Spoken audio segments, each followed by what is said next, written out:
1970 के बाद 1970 के बाद 1970 के बाद पहली बार पूरी दुनिया की अर्थव्यवस्था खतरे में पड़ गई है।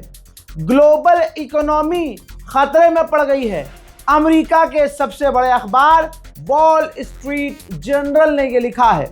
यहां तक कि 2022 के बाद अब 2026 मार्च में अमेरिका में सबसे महंगा तेल हो गया है। कीमत $100 पर बैरल तेल पहुंच गई है। जहां 70 से $75 पर बैरल तेल रहता था, अब उसी अमेरिका में $100 पर बैरल तेल की कीमत पहुंच चुकी है। मामला इतना गंभीर हो गया है कि डोनाल्ड ट्रंप को सोशल मीडिया पर ट्रुथ पर आकर सफाई देनी पड़ी है कि कुछ टाइम के लिए जो तेल के दाम हैं वो बढ़ गए हैं। ये एकदम से ज़मीन पर आएंगे जब हम ईरान के न्यूक्लियर को तबाह करेंगे। ये एक बहुत कम कीमत है। अगर ईरान के न्यूक्लियर को तबाह करके हमें आज़ादी मिल रही है तो ये बहुत कम कीमत है कि हम थोड़ा सा महंगाई झेल लें।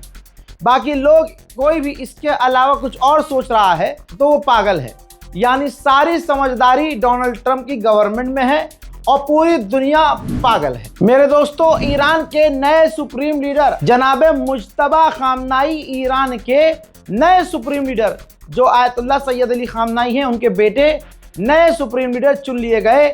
जिसके बाद ईरान के सुप्रीम लीडर के बाद जो सबसे पावरफुल नेता है अली लारिजानी, उन्होंने कहा है, जो ईरान के नेशनल सिक्योरिटी काउंसिल के हेड हैं, उन्होंने कहा है कि नए सुप्रीम लीडर इतने कैपेबल हैं कि इस खतरनाक माहौल में वो मुल्क चला सकते हैं। और उनके चुनाव पर IRGC ने भी हरी झंडी दी है। और ईरान के सुप्रीम लीडर जो अब मुज्तबा खामनाई है, उनके चुनाव से बिल्कुल खुश है IRGC और पूरे ईरान के लोग सहमत हैं। ईरान के लोग यही चाह रहे थे कि सुप्रीम लीडर का बेटा ही सुप्रीम लीडर बने, क्योंकि अमेरिका और इजराइल चाह भी यही रहे थे कि ये ना बने।